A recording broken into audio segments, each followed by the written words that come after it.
Narrator. She really loved sticking her nose where it didn't belong. I had just walked out of the restaurant feeling frustrated. I headed straight for the bus stop.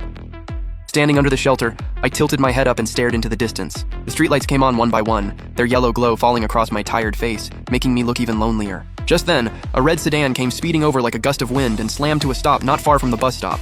The car door flew open and Lucy stepped out in a hurry. Her lips were still bruised blue, marks left from the fight earlier. But the hostility in her eyes wasn't as intense as it had been at the restaurant.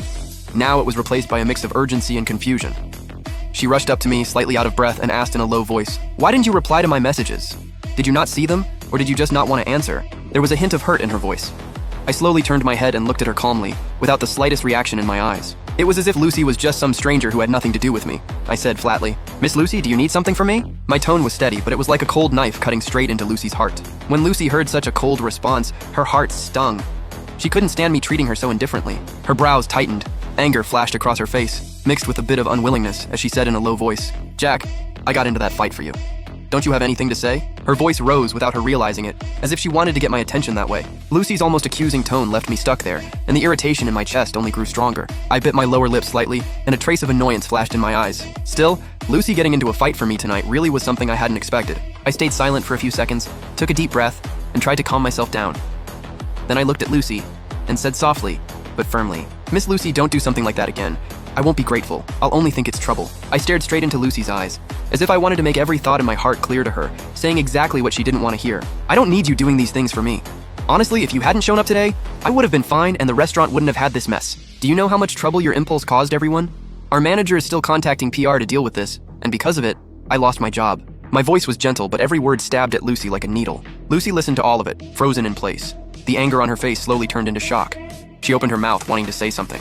Even though my voice was soft and my emotions were steady, she could clearly feel the disgust and impatience I had toward her beneath my calm exterior. Ever since she came back to life, she seemed trapped in memories from the past life, unable to adjust to this completely different version of me.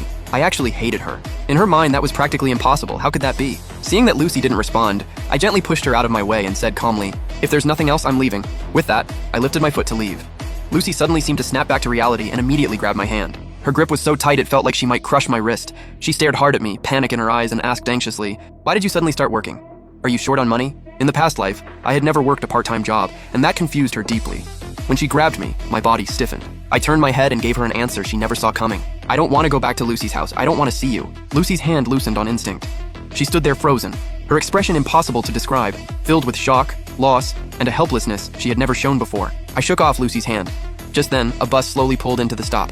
I didn't even check the route number before rushing onto it. Lucy, who had always been arrogant and self-centered, stayed where she was, looking hurt as she watched me leave. I could feel her gaze locking onto me like a chain, but I didn't look back. I'm actually a pretty soft-hearted person.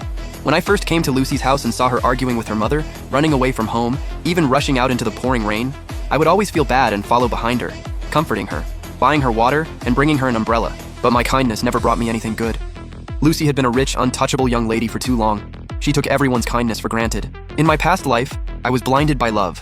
But now that I had been reborn, I would never make the same mistake again. Meanwhile, on the other side of the city, Anna quickly arrived at the back door of Everyday Eats restaurant. When the security guard at the door saw her, he nodded slightly, as if he knew her well. She didn't stop. She pushed open the back door and walked straight inside. By the time Anna entered the restaurant, the chaos inside had already been dealt with. The 3 customers who had been beaten refused compensation and kept demanding to call the police, so manager Tom had to contact the legal team to handle it. He also contacted Lucy's family.